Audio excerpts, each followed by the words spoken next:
जय जगन्नाथ बंधु माने आशा करुछि आपण माने समस्ते निश्चित भलरे थिबे। गोटे कथा होछि आम जीवन रे आमे अनेक लोकों संस्पर्श रे आसी थाउ।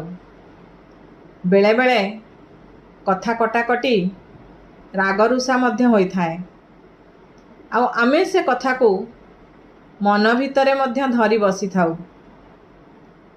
किंतु गोटे कथा होछि मु कहार कौन उपकार करिछि, मु काहाकू कौन साहाଯ୍य करिछि ताहाकू मने रखिबा आवश्यक नहीं बा ताहाकू मने रखिबार आवश्यकता आम जीवन रे केबे न थाए।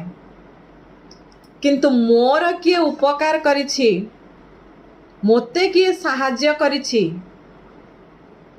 ताहाकू मने रखी कृतज्ञ रहिबा आम पाई जरूरी।